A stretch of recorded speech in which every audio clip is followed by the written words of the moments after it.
Халамжийн мэргэжилтэн нэхэмжлэх цэсийг хэрхэн ашиглах вэ? Халамжийн нэгдсэн системд мэргэжилтэн өөрийн эрхээр нэвтрэн орж, олголт цэсийн нэхэмжлэгтэй цэсээр орж, буцаан төлөлт олголтын суудаглаас сунгаж нэхэмжлэлийг үүсгэнэ.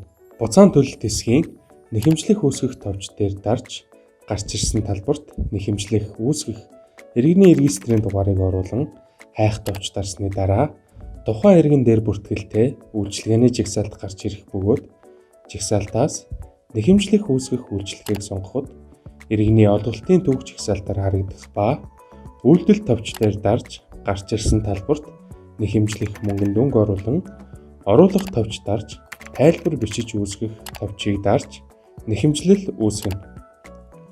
Үүсгэсэн нэхэмжлэхээ хэвлэх, идэвхгүй болгох боломжтой. Үүний дараа үүсгэсэн нэхэмжлэх жагсаалтаар харагдах бөгөөд жагсаалтын ард байрлах төлөх товч дарж нэхэмжлэх төлөх цонхонд төлсөн дүн тайлбар оруулж файлаар төлөлт хийсэн баримтыг авсарган хуулж төлөх товч дарснаар нэхэмжлэх төлсөн төлөвт орно.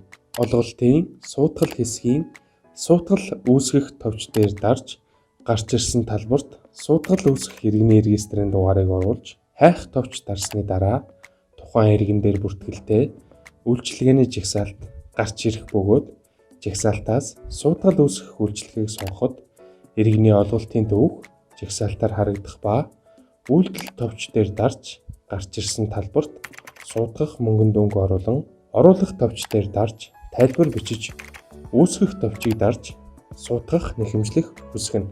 Үүсгэсэн суутгалын нэхэмжлэхээ хэвлэх, идэвхгүй болгох боломжтой. Үүний дараа суутгасан нэхэмжлэх жагсаалтаар харагдах бөгөөд жагсаалтын ард байрлах төлөх товч дарж суутгал төлөх цонхонд суутгах дүнг оруулж төлөх товч дарна. Тухайн сарын олголт гарч хаалт татсны дараа суутгах нэхэмжлэх төлсөн төлөвт орно.